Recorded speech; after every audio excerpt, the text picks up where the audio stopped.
Tin. Bartalo les gouchnis, ça veut dire bonjour les brebis. Et bienvenue dans ce Pandémique Mag numéro 13, entièrement consacré aux sciences occultes, la destinée, l'inégalité dans la malchance, la bonne aventure quoi. Donc on va voir ça avec ma sœur Soledad Ruiz, c'est ma 7e sœur, c'est l'extra-lucide de la famille. Et puis en attendant, moi écoutez, je veux rien me revendiquer, hein. Mais quand même, faut savoir que nous, les gens du voyage, n'avons pas de carte d'identité. Depuis sous l'ère de Gaulle, nous avons un livret de circulation. Alors aujourd'hui, on en a 4, hein. Mais à l'époque, quand on devait faire la roulotte, pour faire le ramonage, décapage, les fleurs, les vendangeurs, à chaque fois qu'on changeait de département, on devait aller faire signer notre carnet de circulation à la gendarmerie. Donc par exemple, pour faire 100 km, des fois il nous fallait 5 jours, 10 jours, on savait pas, puis tout ça, ça dépendait de la gendarmerie quoi. Écoutez, Taves Bartalo, ça veut dire bonne route en Rome, hein, c'est la langue des gens du voyage. Là ma soeur qui arrive, donc je vous laisse avec mon extra lucide et au plaisir de vous croiser sur la route. Bartalo, mon chéri, t'as des lovés, je veux des lovés. Tu veux savoir quoi? La rota, la tora, les tarots, la carota. Moi je te propose l'art memorativa, l'art d'inscrire des connaissances dans la mémoire des images. C'est un savoir collectif qu'on a depuis la nuit des temps, et les anciens l'appellent la sympathie des êtres et des choses. La prédominance de notre spiritualité est palpable dans nos passions secrètes.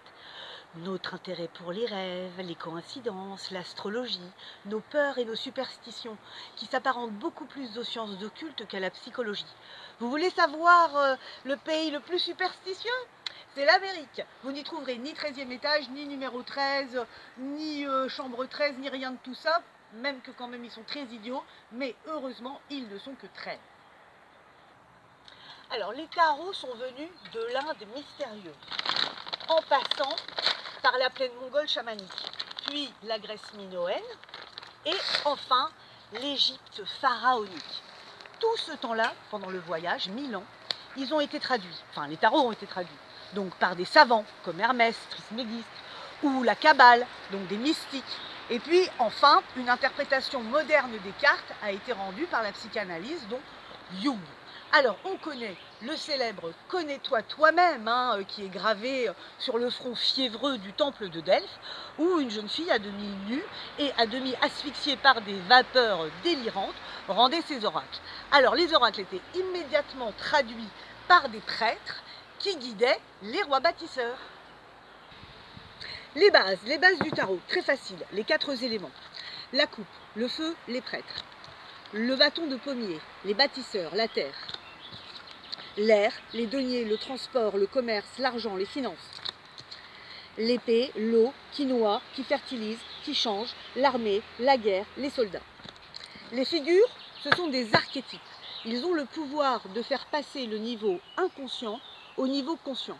Par exemple, l'empereur peut avoir la figure du père autoritaire, l'impératrice celle de la mère féconde, ou tout simplement l'ermite comme celui du vieillard sage.